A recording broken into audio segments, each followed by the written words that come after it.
going to call this meeting of the State P-16 Council to order, and I want to inform the members of a couple of details right away. First of all, now that we've shifted the chair from Robert Scott to me, which we do every couple of years, and we will be having our meetings in this building. These council meetings will be webcast, and which means that we probably will have fewer people in attendance, but more people watching. And so I think you should be aware that whatever you say in these meetings will go out all over the state. So that's something to keep in mind. The second thing I wanted to say is that I've had some conversations with people that have been supporting the P-16 Council. I think there's a consensus that we need to re-energize the P-16 Council for a number of reasons. What I would like to do is I will poll the members of the council about increasing the membership. For example, one of the things that occurs to me, and this will be borne out by one of the presentations we will have this afternoon, that we need to have some participation from somebody in the field of health. And it's difficult for students of any age, but particularly young students, to learn if they're not healthy, if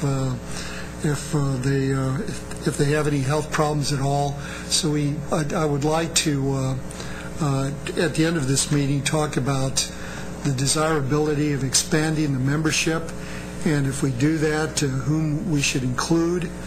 I'd like to have issues that we tackle for some sustained period of time. One of the most important issues that we're facing in higher education, I've talked to Robert Scott about this, and it's just as important for the K-12 sector, the P-12 sector, is the alignment of education with economic development and workforce needs. And I want that to be one of the themes as we go through the current year. I had lunch with Larry Temple, who of course is one of the council members, just before Christmas, and he was excited about having a sustained focus on the relationship between education in general, and workforce development. I'd like to give some attention to the issue of early childhood education.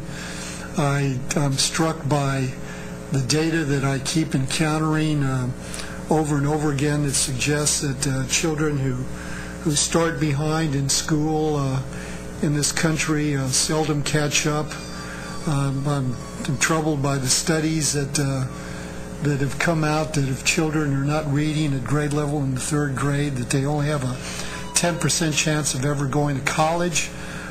So we need to place some emphasis on early childhood education. I had lunch with Charles Butt, who is one of the leading supporters of early childhood education in Texas, about a month ago, and we talked about how we might be able to promote early childhood education through this P-16 Council. So those are two themes that I would like for us to talk about at some length over the next year. I will be asking council members for their ideas about issues that are of critical importance to the council and ideas that we might be able to make some progress on as we go through the current year. I also am very interested in making certain that as we talk about how to improve educational outcomes in Texas, that we do talk about possible approaches and talk about possible ways to improve education by focusing on information that is research-based. So we will be distributing to members of the council and making available on our website research that we think buttresses the kinds of recommendations that come out of this council. I also want to make sure that as as we do our work, that we stay in close contact with the regional P-16 councils around the state, and that we share information and best practices, good ideas in both directions, not only from the top down, but from the regional councils to the state P-16 council. So those are some of the issues that we'll be talking about. I had thought about doing some of these,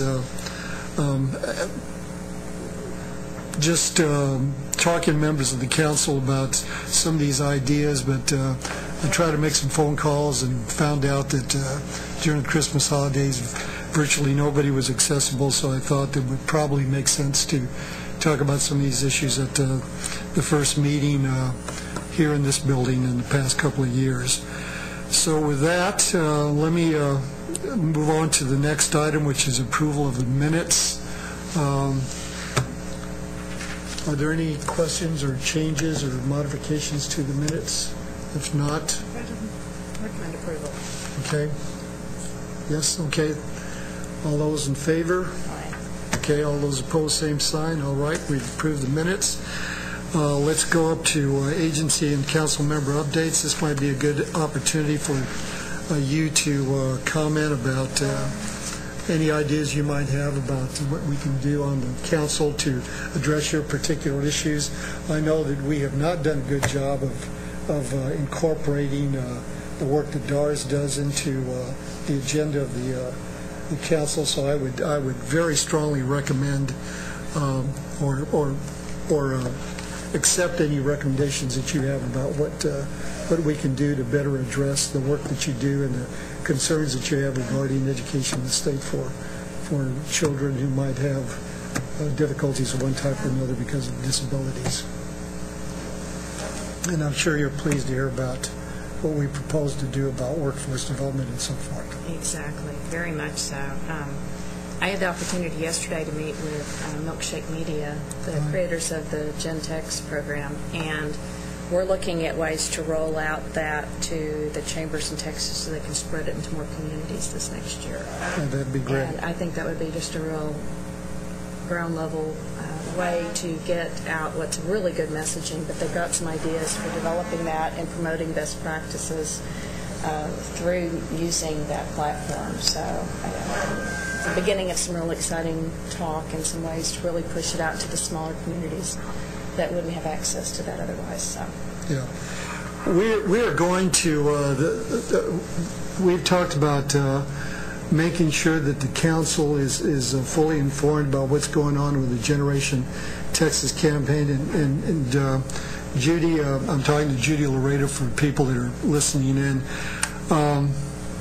that we might just have as a standing item on the agenda of the council a brief report on how the campaign is going and how it's rolling out and what different communities are doing to promote the campaign and so forth, and make sure that the council is fully informed, and we can make certain that we're marshaling whatever resources are available to us to get this campaign going across the state. Yeah, I think that would be beneficial. And Deborah, comments? Well, first of all, I'd just like to say this is my first P-16 council member.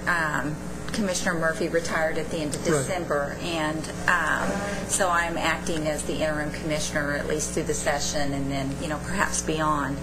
I have been with DARS for the last 3.5 years as the deputy commissioner, and so I'm certainly familiar with the programs there and familiar with the P-16 council from more of a distance. But I have, prior to being with DARS, I was with two of the other health and human service agencies. I was an assistant commissioner with Department of State Health Services and also assistant commissioner with Family and Protective Services, and have about 20 years in state government. But before coming to state government, I am a nurse and while I haven't practiced nursing in my jobs, I've maintained my license, and before coming to state government I spent about 12 years as a school nurse, and so this I think that I'll have something to contribute to the council, and I'll look forward to doing that. In terms of DARS programs, the Department of Assistive and Rehabilitative Services programs, I think one of the things that brings us to the table is certainly our early childhood intervention program and those services for children 0 to 3 who have developmental disabilities.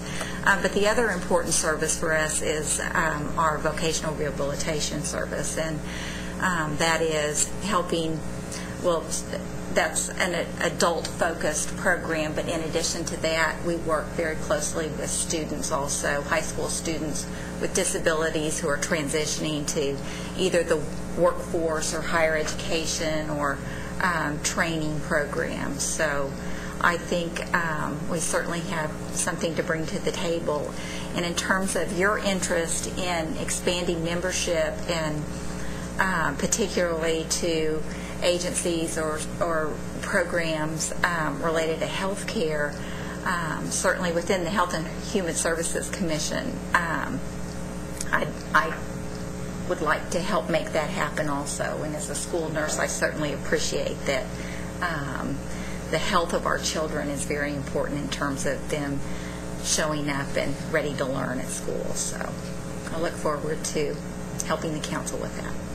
Well, we will. I will, as I said, I will be in touch with both of you and the other members of the council by phone to try to solicit your ideas about how we can make sure that we address your particular interests and also develop a comprehensive approach to how to improve educational outcomes in the state. I think we've tended to look at things. I'm not talking about just the past couple of years. I'm talking about all the time that I've been on this council. We've tended to look at the issue of educational achievement and educational performance in a rather piecemeal fashion.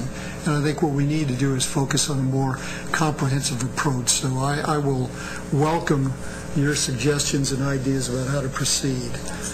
Okay, we will move on now to the presentation on Reach Out and Read, which is an initiative that I've known about for some time, but it was only recently that I learned about it in greater detail. And it seemed to me that if we are going to take a look at the issue of early childhood education and looking at the critical role of literacy and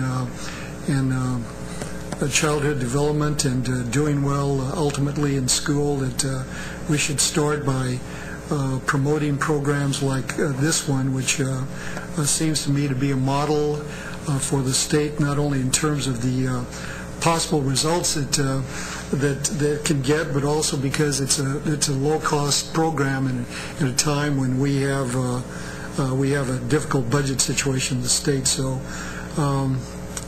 could I invite the people from Reach Out and Read to come forward and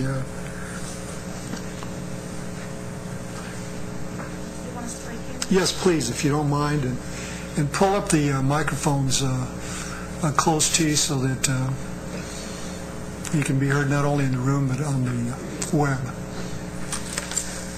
And please introduce yourselves and welcome. Thank you very much. We are delighted to have the opportunity to come and present today. My name is Kim Anderson. I'm the director for Reach Out and Read Texas. This is Amanda Marlowe, who is our program director, and Dr. Cliff Price, who is our retired pediatrician who's been in Austin for how many years? Oh, so many years ago. We're not going to count. Okay. 50 years. Well, welcome. It's nice to see you again. Thank you. I noticed there were some nods when we were talking earlier about the Reach Out and Read program, and so maybe this is something that you all are slightly familiar with. But what we wanted to do is make everybody in the state aware, because it is one of the most cost-effective way to start children on their path to school success. Reach Out and Read is an evidence-based nonprofit organization that promotes early literacy by giving books to children in the exam rooms and advice to their parents about the importance of reading aloud. It's really the melding point where, at the earliest point, where education, medicine, and science kind of meld, because this program does start at 6 months and it goes through their 5-year-old year. the program is designed to where the pediatrician addresses the parents at those well-child visits, so that parents really have a chance to kind of talk to the doctor about where their child needs to be developmentally. And nowhere in the progression before you get to school do you talk to a professional about where your child needs to be at literacy levels, cognitive levels, as well as their motor skill levels. So it's a really critical piece of the educational trajectory. We did have a slight clip, but I don't think we're going to be able to play that. So I just want to talk a little bit about development of a child. When you're born, children are born with their fists closed, and then as they move through their 3rd months, their hands begin to open. At 4, they begin to bat. At 5, they bat and connect, and at 6 months, they bring the finger to the midline. So if I was a pediatrician and gave a child a book, the first thing that child is going to do is put the book in his mouth, which is exactly developmentally what the child should do. As the parent goes through, the parent gets to take this book home, and the doctor is advising the parents, you do need to sit down and read to your child. The parent might not think at 6 months that a child is really ready to begin to read, and of course they have very limited attention spans, but they need to begin to listen and develop those vocabulary skills. They're taking in everything from that book. They go back at 9 months visit. They hear the message again. At the 12-month visit, the child has the extended finger point. And at that point, if the parent's doing what they're supposed to be doing all along, labeling in the books and talking about the moon, the red balloon, the cow jumping over the moon, all of this is vocabulary that isn't in that child's probably is not in their memory yet, in their memory bank yet. So you take that into their 2-year-old year, that they've now been getting this intervention for several months now. And at 2, their memory skills, rhyming is important. They're able to follow a plot. If you think back, you might remember when you were reading to your 2-year-old and wanting to go to bed because you were exhausted and you wanted to skip that page, but your child won't let you skip that page because they've memorized that book. All these skills are critically important in that process that we need to have in place prior to kindergarten. So we take that from 2-year-olds, 3-year-olds. Children are beginning to make up stories on their own. They're reading to their stuffed animals. And at 5, we hopefully have all of the pre-literacy skills in place, so when they walk out the door, excited to succeed in school, they're ready to go. I'm going to let Amanda talk about the Reach Out and Read model. Well, the Reach Out and Read model was created by a developmental pediatrician and an early childhood specialist who identified those critical literacy benchmarks. And they also saw a need. They noticed that parents were expecting these milestones to fall into place when their child walked into a classroom ready to learn to read. And obviously we know that's not happening.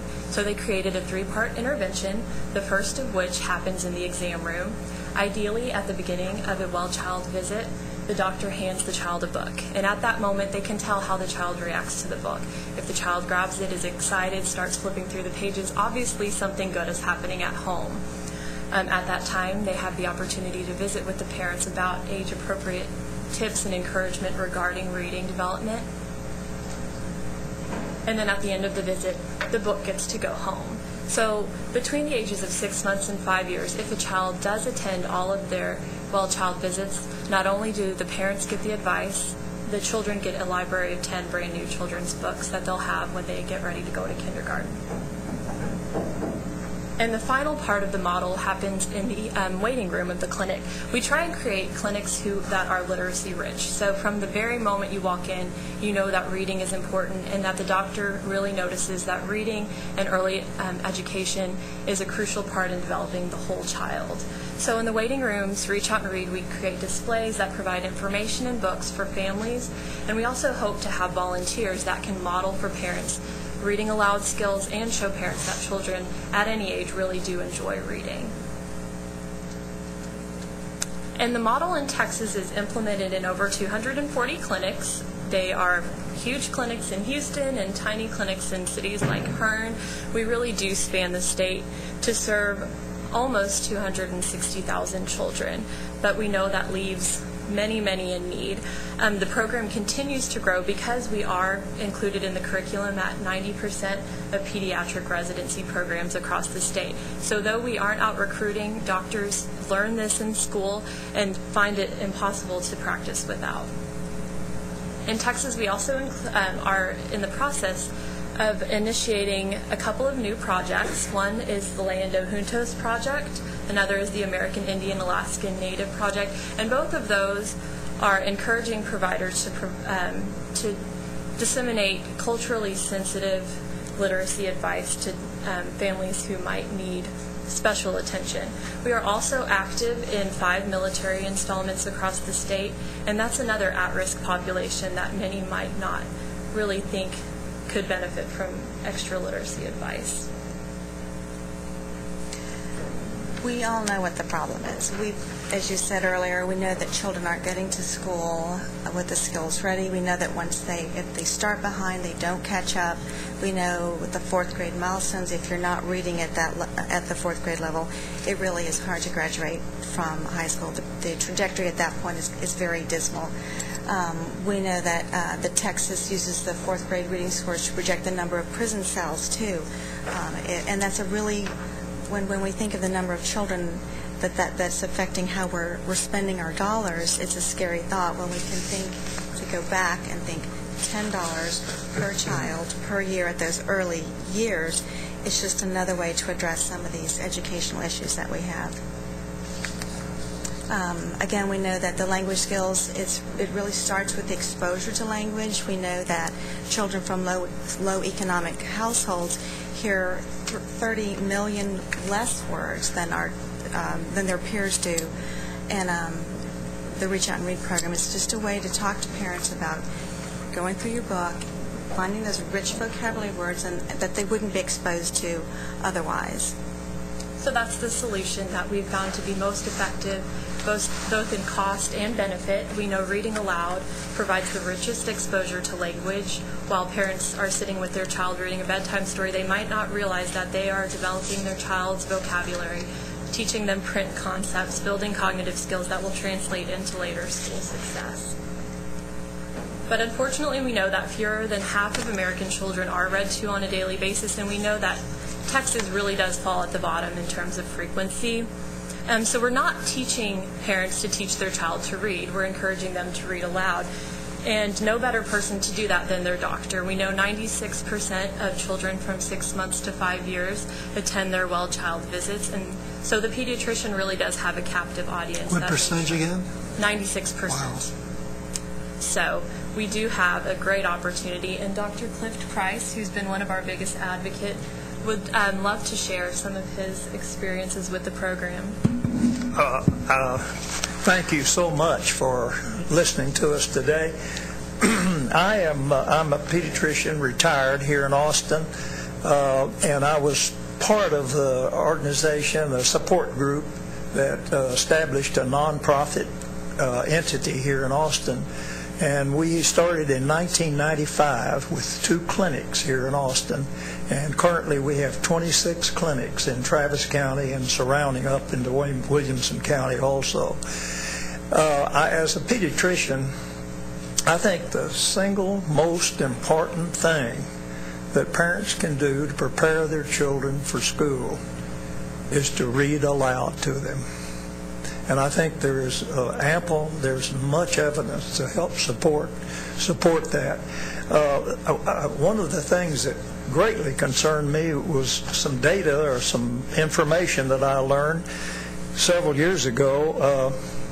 Well, basically, when you think about low-income children, how many books do they have in their house? They have maybe a Bible and a phone book, and that's about it.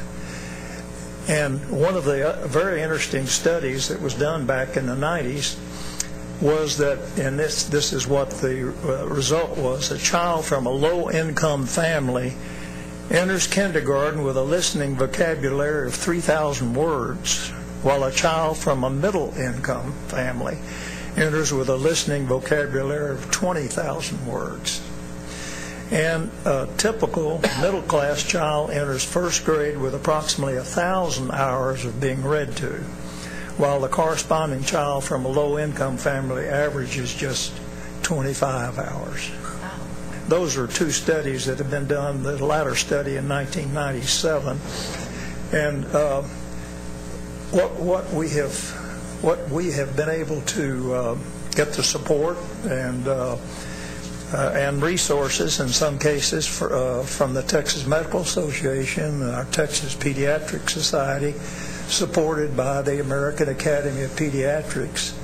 And it's not the way, certainly there are many ways to approach literacy, but I think the thing that makes this successful is that a parent, a mother or father, comes into a clinic and they respect that medical figure and they will listen to that person. And I think that's what's made it very, very effective. The fact that the follow-up studies show about at least 80% of the mothers or fathers will continue to read once they've been introduced to this. We have a wonderful pediatrician here in Austin. I wish you all could see her, and she leans over. The child and the mother sitting right in front of her, and she leans over. She says, "What do you want your child to be when he grows up?" Mom maybe hasn't even thought about that, but she'll suggest teacher or lawyer or doctor or fireman. And yes, and she says, "You know what will help them? What will help them? If they can read." And it really gets their attention. And with that book, that Kim has already said at 6 months of age, you're going to chew on it, but gets the feeling of that book. And then when each visit, as they get read to, they become more and more in love with books, and they begin to hear more and more sounds. And I think one of the important things, we have many Hispanic patients in our clinics here. You do not have to read in English. They just need to hear words. They need to hear words in whatever language. And because of that, I think it's been very, very successful. And as you can see, what's happened in this state, all of the major cities in the state have Reach Out and Read programs. Here in Austin, interestingly, we have joined with Reading is Fundamental, which is provided and it focuses on elementary school age. And we have organized a nonprofit group. It's called Book Spring. And I think that helped reduce overhead expenses. The resources that were needed were able to come together. So it's been very successful. But I really came to say amen to whatever these ladies said and answer any questions. Questions, members? I apologize for being late. I forget where I am sometimes. But I was early if it had been a GEA. For the record, I would have been early. And I probably missed it, but the funding, what's the funding source? How do you... We do have some funding from the Department of Ed at the federal level, which after the first year that the program has been implemented, it supports 25% of the annual book budget. What we really look for, because the doctors do this voluntarily, there are 2.5 of us on staff at the state level training, and I don't want to say we're recruiting pediatricians because we are not actively recruiting pediatricians because it comes on with a dollar figure in meeting their book budget. But like we said earlier, it's introduced into these resident programs, and it's such a really good idea for them to practice medicine that they're wanting to do this. The young doctors are wanting to do this when they get on their own. We have 50 practices waiting to come on right now that we are trying to find funds for. So we have foundations, we have corporations, individuals. Rotary clubs. Rotary clubs. What does it, for, I don't know if there's such thing as an average clinic, doctor? We say to bring an average clinic on, it's about $5,000 per year. Some of our clinics are much higher than that, and some of the rural clinics are going to be a little bit less than that. But that's a recurring amount. And again, this is just those new books that go out. We do have partners with half-price books, Barnes & Nobles, who provide gently used books or books that we give out when the children are sick because they're so used to coming in the doctor's office and getting a book that they don't want to leave without a book. So we do look for other sources of books. But the program books, generally we say about $5,000 per clinic to bring on. And that's going off of the figure that it is $50 per child to take them from 6 months to 5 years through the whole program. So $10. Locally, our support is coming from local major corporations here, and again, Rotary clubs and contributions. And the Book Spring has been very successful. San Antonio has a nonprofit, but it has not been quite as successful as ours. But they still are able, through the hospital systems, able to raise their money. I believe in Dallas, the Parkland system provides most of the funding. It's just a little bit different. One of the very interesting ones is the Texas Tech Red Raiders literacy, Reach Out and Read, which is really supported heavily by the Texas Tech University system and pediatric departments. So there's a kind of a different model of financing throughout the state. And we're certainly not dependent now on our little bit of federal money, very little. We're not dependent on that at all, I don't think. We have to constantly look for a source of funding. And even though we're housed at UT Health Science Center, we are not provided dollars that go into the Reach Out and Read Books program. So we're constantly looking for partners, and that's why the local communities, once you realize how it benefits that community, everyone really goes to, of course it's a good idea. Nobody's going to say this is not a good idea. We just need to help providing that $10 per child per year to get these families off to a good start. And when you break it down to that level, you just think, oh my gosh, this is a doable thing. Is this something that I can share with the chambers across the street? Because many of them try to do this themselves. They try to go into the hospitals and they get books, and this would be such a simple way for them to work with their member doctors, who many times they have nothing else in common with, so they need a reason to connect with them anyway. And it gets the doctors and the business people to the table, and they want to do something productive. This is not real expensive.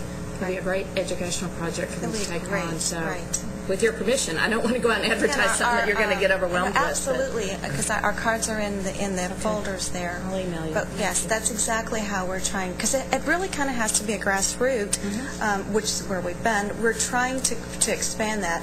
Last session, we did introduce a bill, and we were very successful with that bill. But when we got to the end, of course, understandably, there is no money. Some of our other states, because the Reach Out and Read program is in every state, some of their funding is provided at the state level. But we know we're in a crisis at the moment, so we're just looking for support in all the different communities. And once we can reach those communities, we do find that it's successful. And again, like we said, we're not really recruiting them, but doctors are waiting to come on. So that would be great. The pediatric departments in the medical schools support Reach Out and Read. It's been very encouraging. They're promoting as part of well child examinations the importance of literacy. And so our younger pediatricians are coming out exposed to this and are seeing how it works. As an old pediatrician, I had no idea about doing this 35, 40 years ago. I didn't even think about it. Occasionally, I would talk a little bit about reading, but now, because of, again, so many reasons attached to and connected with the workforce development problem, we realize that literacy it has to start early, and it's so important. So I think we're seeing good support. Well, I'd like to get your contact information. Our local workforce board, we have 28 of them across the state. 51% of the membership is local businesses. Education's there. The medical community is generally represented on the board through local hospitals and that sort of thing. And they are, just exactly what you said, are interested in what can we do, to build a pipeline of a good workforce in this This is the beginning. This is the end of the beginning end of the pipeline, obviously. And so maybe their association, Clint, if we'll remember that, we'll try to maybe get you on a conference call with them, maybe get you before the board. I'll get you their meeting schedules. But I think that would be a good audience. I think you would be received very well there. And I also wonder, have you had contact with the Medicaid policy section or the Children's Health Insurance Program? You know, when we talk about the well child exams, probably almost 50% of those well child exams are paid for by either Medicaid or Children's Health Insurance Program. I'm just wondering if there isn't some partnership there. I have not, since I have not been personally involved with that, but the American Academy of Pediatrics has promoted Bright Futures as part of its maternal and child development and well child guidance, and literacy is now encouraged in that. So I'm assuming that in the Children's Health Program and certainly in the Medicaid program that literacy is encouraged as part of a regular visit. Right. But I think, again, you know, both of those programs establish what the best practices are and expectations for well child checks. So to ensure that literacy is a part of that, I think, would be very important. And while a lot of, certainly in Medicaid, a lot of that is delivered through managed care, and it may even be something that would be one of those value-added services that managed care could include in other services that they're providing. We're providing some education opportunities through the Texas Pediatric Society on a very regular basis. Kim and Amanda have been coming to our annual meetings and talk about it, and we've had several speakers come, and we're really encouraging not only those physicians that take care of poor children in public clinics, but we're encouraging those who have more affluent practices to continue to ask their parents, are you reading to your child? And that we'll continue to do that. We say every child is interested. Certainly, but I'm just thinking that there's if 50% of the children are being seen through those through that mechanism, then that would be something that might be worth looking at, and I could get you some contact names for the people at the Health and Human Services Commission that you could talk to about it. Well, you've already had some, I think, some offers of help, connect up with chambers of commerce, with the regional TWC offices. I think we could do some in education. We could certainly. We're going to promote the what's it called, the Red Raiders read or program at our next board meeting. Yes.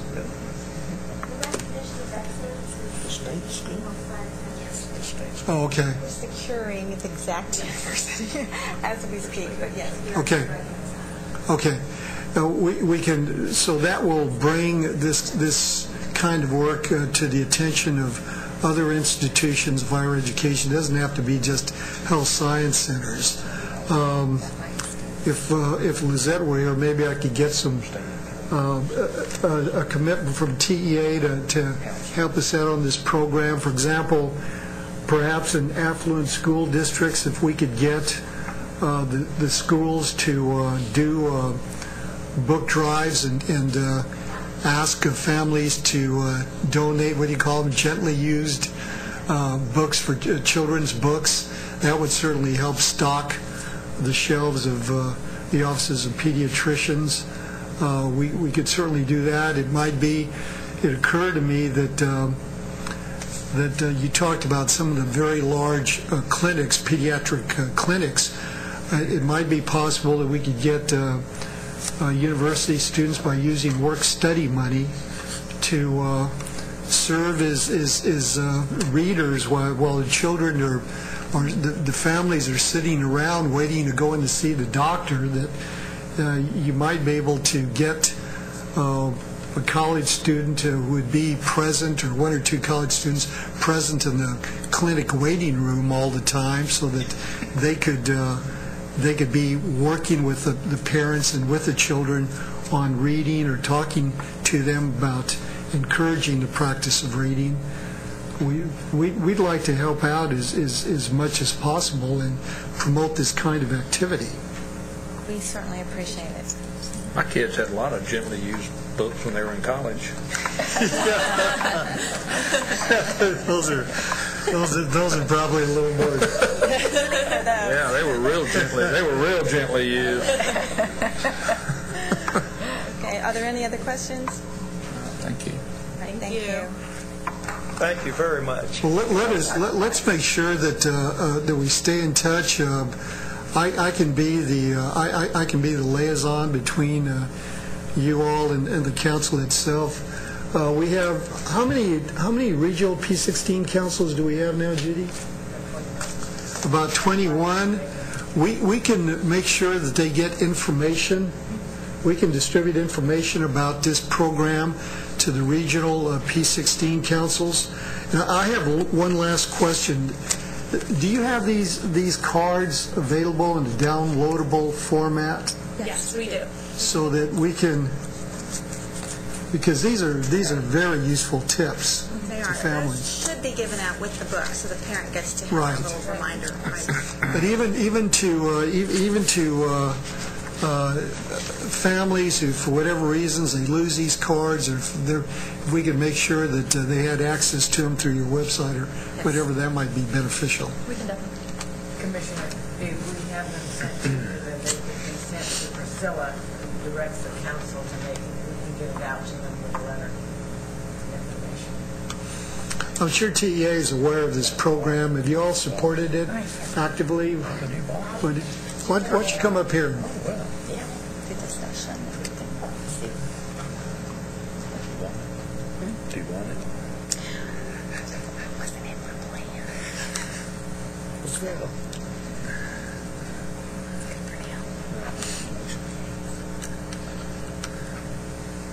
For the tens of thousands of people listening around the state, please introduce yourself. I'm Patricia Hicks with TEA, and I'm just speaking on behalf of Gina Day, who is a Associate Commissioner with School Partnerships and Early Childhood Programs.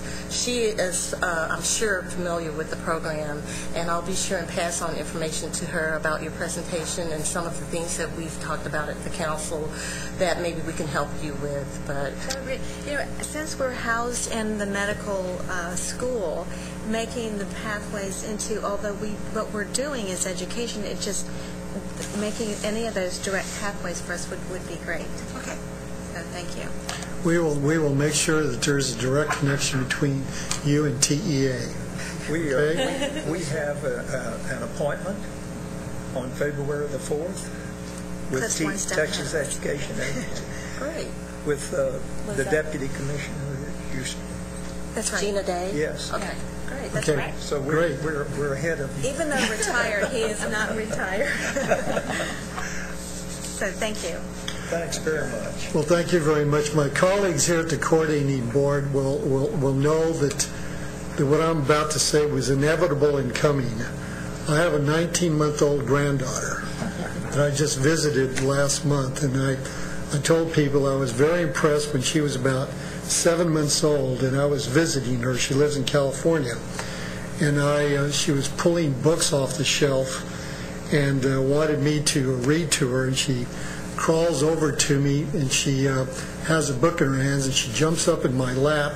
She's holding the book, and she was holding it upside down, and she looked at it and noticed it, and very quickly turned it right side up. And although obviously she could read at that age, she certainly knew what a book looked like right side up. So I was very impressed by that. Well, you all are doing the right thing. Thank you very much.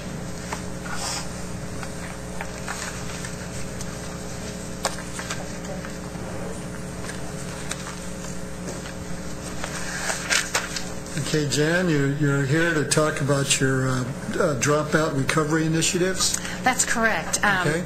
And thank you, Commissioner Paredes and other distinguished members of the P-16 Council. My name is Jan Lindsay, and I'm the Senior Director for Dropout Prevention and College and Career Readiness Initiatives at TEA. And we're pleased to have this opportunity to provide you with an overview of the Dropout Recovery Program initiative at TEA. It's a very interesting program for two reasons. One, the public doesn't often associate college preparation and college readiness with dropouts, and yet there's some opportunities for some really important intersection between these two issues. This program illustrates just how effective a strategy of combining these two can be. The second thing that makes this program particularly interesting is the fact that it's based on a pay-for-performance model, which is rather unique in most grant programs in the state.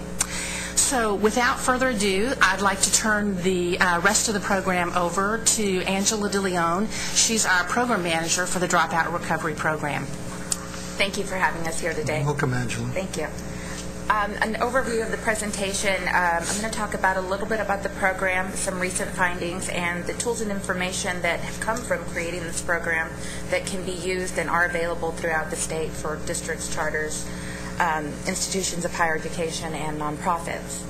So for this program, TEA awards grants to school districts, charter schools, nonprofits, and institutions of higher education to identify and recruit students that have already dropped out, provide them the social and academic services they need to succeed, and enable them to earn a high school diploma or an alternative path to college. And an alternative path to college is defined as obtaining a GED, passing all portions of a TSI exam, the Compass, the AccuPlacer, the THEA, and earning core college credit or advanced technical credit. So it's a pretty high bar for both completions for the participants of this grant. As Jan said, the key features are that it provides maximum flexibility for these grantees. It's based on student outcomes. We reward performance upon the progress of individual students in real time. We can tell you how many students earned the diploma or passed the GED or the TSI. And it expands our capacity to provide dropout recovery resources to students who have dropped out of school.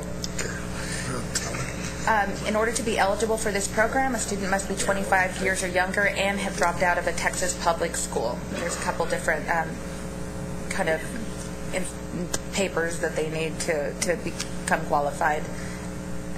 As I said before, completion of the program. For the high school diploma, you have to pass all your courses, pass all the sections of a tax, and in the rules, you have to have a P-16 plan for post-secondary success for each student. We're taking it a step further now, saying you have to have that plan developed before we'll even award you the diploma, just to ensure that it's done. And the same thing with the GED. Earn the GED, pass all sections of the TSI, and earn college credit and develop a plan for post-secondary success. The plan for post-secondary success should include recent assessment scores, the goals of the student, any diagnostic information, educational expectations of the parents and the student, and any methods that are going to be used to promote the student, and a plan that lists the courses and sequences needed to earn a post-secondary certificate. For a lot of these students, it's a one-year certificate. What am I going to take in the next year? Some of them it's 2 years, some of them it's 4 years. Some of them it's a military plan or just another plan that says, well, what am I going to do next? What am I working towards? Not just the diploma, not just the GED, but what comes next? And these programs, what are they doing differently? The main thing is that they're recruiting. We're giving them money, and they're actively recruiting kids to come back that are former dropouts. And as in the past, dropouts can come back. This is just making them feel more welcome to come back. To the flexible scheduling, to the social supports that they need, to the accelerated academics, because many of them are already behind, and then the providing bridge programming and first-year supports for these students. Features of the program, Cycle 1, this was done in December 2009, but our programs, you can see from the top to the bottom, it's a little off, but most of them offer tutoring and mentoring, self-paced instruction, social worker services, which we found was really important, transportation support, which included bus pass, which included taxis. Some really innovative ones had bicycle services for the kids where they would borrow it so they could come. College exposure activities, child care services was pretty big, and so on. The flexible scheduling, what we found from this program was getting this information out to people. People know that you can take alternative attendance. They don't know how. How do we do that? Well, you write a letter to your school board and you can take roll again later and get credit for those students for attending. You get your ADA. The same thing with optional flexible school day program. The program's been around for a few years, but people aren't taking advantage of it. And so through this program, we're able to highlight a lot of these features that they're able to use in their programs. Open entry and open exit structures. We talk a lot about getting the student and providing them services. If a student comes around in November 5th, don't wait till January 1st. There has to be something for them to do then. And then the high school equivalency program, which is the in-school GED program for qualifying students. As I said before, recruitment efforts are a big deal. Most of us know about the Reach Out to Dropout campaigns that are conducted by going to students' doors, and that seems to work. One of the success stories of our grantees is putting up just a pull tab poster of call Pam at this number for this service. And it's surprising because the students have a name to associate with that program. They're not just calling so-and-so ISD or so-and-so college, and it's been surprisingly successful. And that's something that we've shared with other grantees. Our compensation right now is we've provided $150,000 more or less for grantees to establish these types of programs. And then the incentive program is based on a student earning up to 4 benchmarks at $250 apiece. So that's $1,000, and then another $1,000 that the student's able to generate for completing the program. Any performance funds earned by the grantee can be used up by the grantee a year later, so they can bank all of these funds and then use it to sustain the program through more supplies or through teachers or whatever they need. Some of the grantees have decided to do an incentive program. In cycle 1, about half of them did. They say, come back and we'll give you $500 if you complete. I think our findings for our research evaluators are going to come out. They're going to be somewhat mixed, that those programs worked for those kids, but then the programs that didn't offer incentives worked as well. So it's the intrinsic motivation instead of the external motivations, which is really interesting because you'd think, I'm going to offer you $1,000 to come back, and that's not it. The components of the program, we have been working with Jobs for the Future and have been pushing a 3-phase design for these programs. So dropout recovery programs should have accelerated programs of study, academic and social supports, and they should have bridge programs and first-year supports. And a lot of these programs that have been around the state before have the accelerated program, have the social services, and what they've been missing is those bridge programs and first-year supports. And so what we've been doing is focusing on that, and we've actually worked with the coordinating board, Karen McClunas and Linda Munoz, and we're trying to connect those post-secondary opportunities, the AVID program in colleges, with these students that are coming back maybe to the high school through the high school diploma option, where they can feed into a program that will continue to support them and that's out there already. So we've been meeting to try to connect our programs to recruit from these students to put into those programs that are needing students still. Accelerated academics, as I said before, we do a lot of our grantees do online credit recovery, dual credit, enriched GED prep, where they're prepping for the TSI, not for the GED, but meanwhile they pass the GED because the TSI is so much harder. So the student is not saying, oh, I'm just going for a GED, they're actually looking further. Academic supports, it's that whole planning, consistent across classroom activities, and I think a lot of models have this consistency across the classroom type of verbiage. Ours happens to be 6 different activities that we feel would be beneficial to these particular students. Some of them are called questioning, where students are invited to question in every classroom and invited to collaborative group work, and we have all this information on our website. It's available for everybody and specifically for dropout recovery programs. Social supports, primary person model of advising our assistants, who they can go to when they need clothing, food assistance, case management, anything. We tell the grantees, they're like, is this allowable? Can I buy this? And we say anything that is a barrier to your students you can help them overcome that with these funds. Just, that's what it's there for. May I make a quick suggestion? Oh, sure. I've been dealing with welfare programs for a long time. You will never remove a barrier, but you can help them address it. Address the barrier. Don't set yourself up for removing all of their problems. It's very true. And that makes you own it. You just help them address it. Yeah, and I think, we have refrained for many years. Jad remembers, this is one of mine. We don't remove them. We just help them address them, because sometimes you can.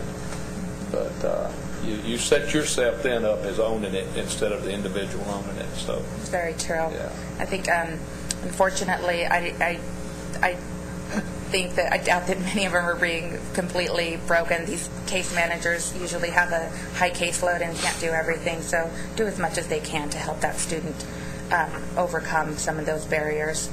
I talked about bridge programming just a while ago, transparent and supported pathways, helping them actually see that it is possible, that getting that one-year degree is not impossible, getting that two-year degree is not impossible, and that a lot of these programs walk these students to the bookstore, walk them to their classes, show them around, and these are things that people have been doing for a while, but showing that they actually work and documenting and how to do it, adding an extra hour to a college course that is only for the high school students, led by college faculty or a graduate student who can help after that class.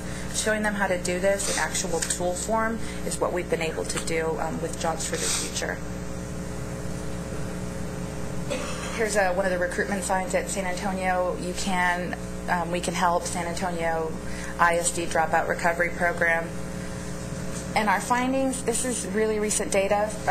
We had originally targeted 2,000 students with cycles 1 and 2, 1,000 about for each cycle, and we actually had 4,000 students enrolled in these programs. Of those, 1,286 had completed by either graduation or college readiness. 1,400 had dropped out, and another 1,300 are still continuing to be served by these programs. So it's looking good. I mean, extra support and extra services should look good, so I'm glad it is. What's the average GED pass rate for a class without all these services? Is it beyond the 31%? I'm actually not sure. That's a very good question. We ought to look into that. I'm not sure what it is, but that would be good to know. Is the juice worth the squeeze? I think the average rate for students that drop out, for them to come back and to get a degree, a diploma, or some type of degree is 60%. So most of the majority, 60% of those kids that do drop out come back with or without this program. But this program is enabling them to come back and go even further, I think. These are some of our completions by scheduling options. We had a lot of night classes, we had weekend classes, and then we had some regular classes, and this is just a small sample of our findings. I talked about before tools and information. Anybody can go to this website to find out all our sources for dropout recovery. Every month on this website we do office hours where I'm online in a chat room, and so is Jobs for the Future, our technical assistance advisor, and grantees come on and ask us questions. It's been great. I don't think in the last year we've ever had less than 3 or 4 people show up. It's been pretty good. So we do that for 2 hours a month. We have chats and calendars and everything. So it's proven to be beneficial, and we're hoping to step this up so it can be useful to other grantees, not grantees, but to anyone throughout the state. We've created a dropout recovery reference book, and that's available online as well. And what it has is a lot of information that people are hesitant to and they want to do these programs. Sure, let's get students back, but what does that do to our accountability? What does it do to our funding? And so through that reference book, we've been able to answer a lot of those questions. And House Bill 3, which was passed last session, is a boost to these people that are already doing it, because they're not going to be quote-unquote hurt anymore by these dropouts that are coming back. And it's not that all of them were. Accountability is very complex, but with HB 3, students that have previously dropped out are not going to be counted in the annual dropout rate starting this year, 10-11, and in the future. students who were court ordered. So this is something that getting that information out will allow people to continue to do these types of programs. I said more information, our evaluations are out there. And in summary, Texas is making progress. We know that. Fewer students are dropping out, more students are graduating. We're a recognized leader in tackling these problems, and we are implementing proven research-based strategies. These are research-based strategies that we have been using, and this is kind of overall, and what we're doing in our department, JAMS division, is targeting millions of state and federal dollars to reduce the number of dropouts. Here's a TEA information website, and you have all this information in your packet. Again, the resources, how Texas identifies dropout, the Dropout Recovery Network website, so anyone can go on there. And our contact information, Julie Wayman wasn't able to be here today, but you have that. And if you have any questions, we kind of ran through that. A couple things. One, Jan, I know you're familiar when you were with us. This is the CD, DVD that we do from our labor market information directed to counselors, high school and college, Texas Cares, and it takes kids through, and counselors, it's really made for counselors to work with in a group setting type deal, but about what it's a crosswalk to the education needs for the type of jobs, green jobs, blue collar jobs, tech jobs, whatever, and I give you one of these if y'all don't have them. Okay, let you, great. And a question that was brought up in one of our meetings with all of our board executive directors, and they're talking about the continuing diminishing assets for GED testing centers around the state, and their understanding, and I don't know if this is true, that the way that school districts are credited now against their dropout rate, they're not getting credit for a lot of that they used to by virtue of having the testing centers and whatnot, and so their investment is not there anymore because they're not getting credit against their dropout rate, and then the unintended consequence there is that those resources are getting scarcer and scarcer. So in Central Texas, it's unbelievable. It's like 2, publicly funded GED sites in the 13-14 county area, and I just don't know if that's true. If in fact there is a disincentive to fund that because they're not getting credit against their dropout rates, or if that's something that could be worked on, or I just don't know. That this came up in that and in the Literacy Council. Right. I was just going to say, I know the Literacy Council, which you're very involved with, is exploring this issue, and we have taken that concern and are doing some investigating on our own to find out. I wish we had with us our expert on accountability who understands the impact of decisions on the accountability ratings. I don't have that background, but we are looking into it. So I can report back to them. Sure. So because they're not involved in that decision-making process, but they're certainly directly impacted by it. And a third thing is that our local workforce boards, among many other things, they operate and administer the Department of Labor Youth Program, and one of those measures from the Department of Labor is the attainment of a GED high school diploma, directly in line with what you're doing here.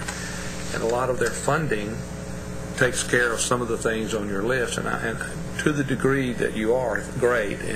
But I'd love to be able to maybe get you guys before the TOB, the Texas Association Workforce Board, to do a conference call, every other Friday conference calls with the board, because I think that 2 programs complement each other, and that's why I was asking the results on this versus the other. Just there may be some things that you're spending money on that we have money for, or vice versa, that we need to kind of put our heads together.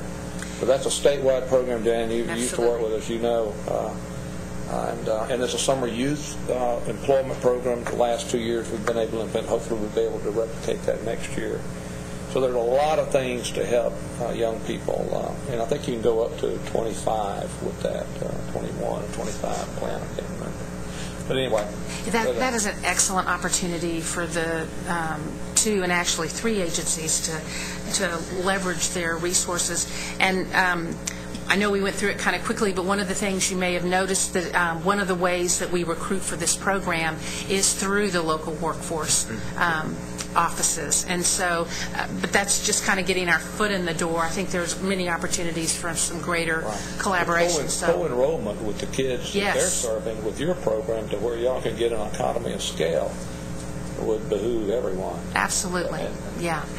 Our funding from the Department of Labor is primarily based on the economy. So the pie stays the same. So the Californias and the Michigans are going to get a lot more this next year, and we're going to get less. So the more we can partner up, the better. Right. I think one of our programs in San Antonio Youth Centers, is one of the construction trade GED programs where we help them. We're partnering with them to help them go further, but definitely would need to be scaled up because we don't have very many of those. But well, make sure you get one of these for Okay, we will. Thank you. Version 8. Any questions? I was just going to say adult literacy is one of the things I would like to see connected to what we're doing because there's such a gap, and if you can get them back in school before the funding's gone, then there's less hitting that. But I know in a lot of the smaller communities, very limited funding. It's all raised by volunteers. And when I was in San Marcos, I asked them, because they just were like struggling, and I said, well, what is your hole? We don't have enough space. They're doing it at the library. And I said, how much money do you need to raise a year? And I was trying to grasp at some number. And they were like, oh, $2,500. Can I write you a check? I'll deduct it. I mean, it was like, it's not a huge dollar issue per person, but it's overwhelming to the groups of volunteers that are out there spending their nights and evenings trying to get these adults through. And it seems like if we could just partner resources, it wouldn't be that hard to cover some of this. But I just hate to see them struggling so much. Well, and I'm glad you brought that up because we are starting to do some collaboration between Angela's program and our adult basic education work that we do and that also the coordinating board is doing. So maybe at some future meeting we could come back and talk about some of the progress we've made in that area. That would be great. I have a couple of questions. Now, you've got approximately 4,000 students in this program across the state. What are the primary locations for the program? Well, we first targeted the 7 regions in Texas that had the highest number of dropouts. So that was the Houston area, Dallas area, South Texas, El Paso. So we have a majority of our grantees there and in the Central Texas corridor, San Antonio, Austin, Round Rock. So they're kind of spread out through the Texas highway system. But were you blessing us there? Or exactly. We need that too. Exactly. But we do have scattered throughout the Houston area. Like there's one in Hitchcock, Lamar, Houston. They're surrounding Dallas, surrounding Houston, but in those areas. Now, are all the grantees school districts? No, we have. Of the 42 current grantees, 32 are school districts, 4 are charter schools, 3 are nonprofits, and 3 are IHEs. Okay. And when you have now students in the program, do they have an option of getting a conventional high school diploma or a GED? Yes, it depends if the program offers the GED option. If they're a high school, they may or may not. They may refer and keep supporting that student. But generally, yes, if it's available, they do have the option. And what is the difference in completion rates so far for students who opt for the high school diploma versus those who opt for GED? I don't have that in front of me, but there's a huge difference. It's more students getting the diploma than students completing that college readiness path, mainly because of the TSI. That's been the struggle. The students are able to pass the GED. You mean that more completing the GED? No, getting the high school diploma. Oh, more complete. Yes, because the GED is a part of that college readiness alternative option. path. Yeah. It's not just the GED, it's the GED plus the TSI plus the core college course. So we have more students completing the diploma than completing that other path. Okay. And when all of the locations that you mentioned, there are lots of community colleges in those areas. Do you require, as a condition of application, for example, if the applicant is a school district, that they indicate a partnership with a local college? We didn't require it in the first grant, but most of them did. In cycle 1, they listed their partners, and we had partnerships listed but not required. And a lot of them still do. Our San Antonio partners partner with SAC a lot, and we're actually trying to get a conversation going around all our different grantees in the San Antonio area and the Alamo Community College District, because it seems they're approaching all these different components of the colleges for all the same thing, and they're knocking on different people's doors, where we need to have a coordinated conversation to help them get through the right person in those doors. And we've been talking to coordinating board with y'all on that. Well, from my own point of view, I would urge you to make that if not a necessary part of the proposal, at least create an incentive for them to form that kind of partnership in the proposal by giving them bonus points. That's exactly what we've been talking about Okay. with coordinating board, about providing priority points to those people that do partner together. So. Yeah, whether a community college, a university, a technical college. We have the College Connection program. Judy, how many colleges do that now?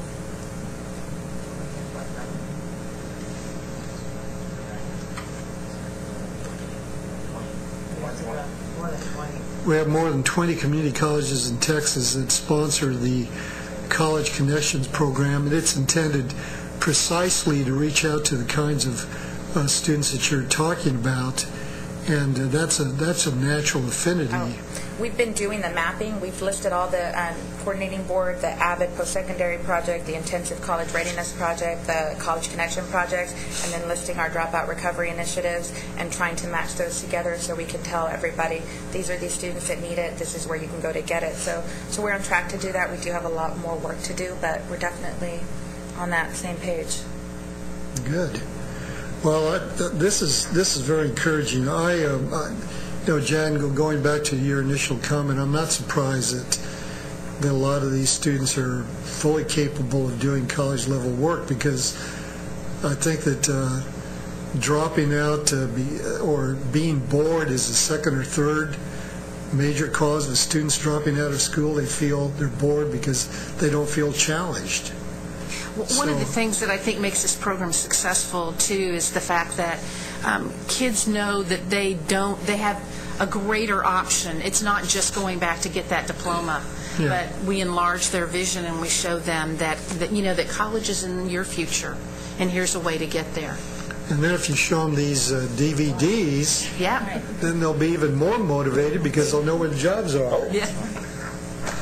So, any other questions or comments? Well, thank you very much. Thank you. Once again, this P-16 Council is all about forming partnerships and having all these moving parts working together. Thank you very much. And Jan, as always, if they're ugly to you over at TEA, you know you can always come back. Thank you. Believe me, I've got you. Sounds like a job offer. It's been standing for years.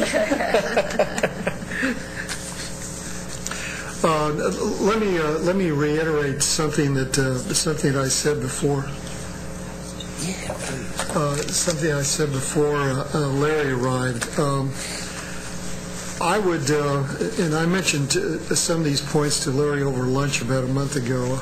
I would really like to look at issues in a sustained manner on this council, so that we pick a couple of topics that we want to look at over the course of 3 or 4 meetings of the council, and figure out ways to promote ideas or programs. For example, I thought that the comments that were made by members of the council to the Reach Out and Read representatives was very promising.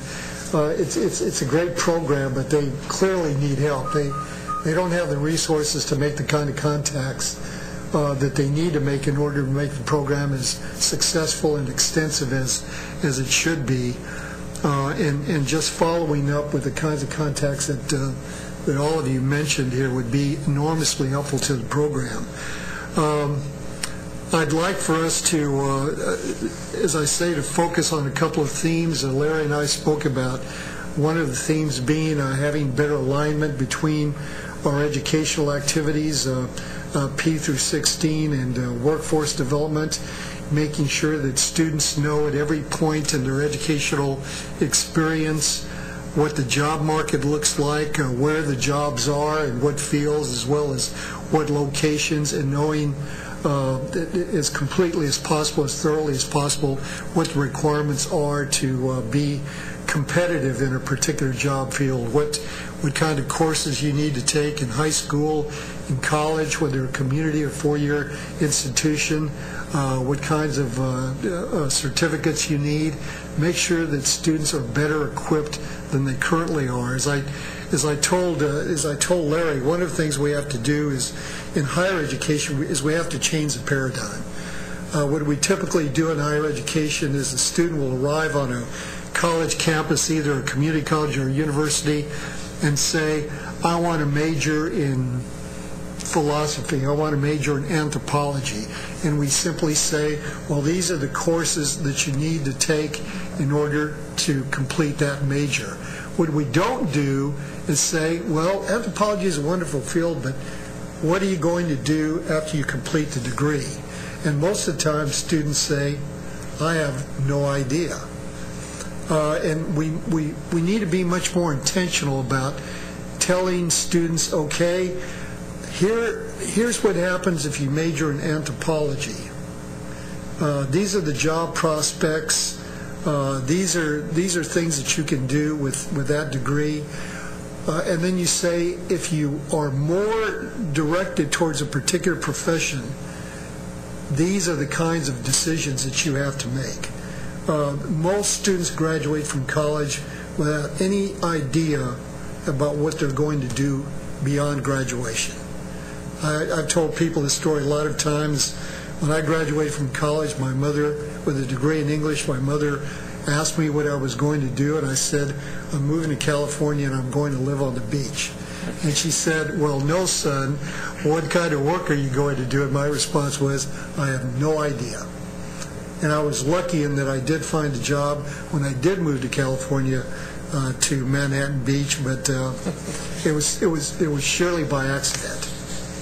And I had about $200 when I moved to California. So anyway, I don't think that's an atypical experience, and I think we need to address that issue much more directly. I think we have a lot of other challenges. I'd like to see if we can accelerate progress on promoting our college and career readiness standards and get some information about how many school districts in Texas have actually embraced and implemented the college and career readiness standards, what we can do to expand that number. I'd like to talk about, once again, it's a recurrent theme, teacher effectiveness issues, and what we can do to, particularly in higher education, working with a lot of different groups, working with the Workforce Commission, working with TEA, what we can do to attract more of our highest achieving undergraduates into the teaching profession. I was struck, I was very impressed by that McKinsey company report that pointed out that if we attracted a significantly larger share of students who go into teaching from the top third of their university classes, that educational attainment in this country would go up substantially.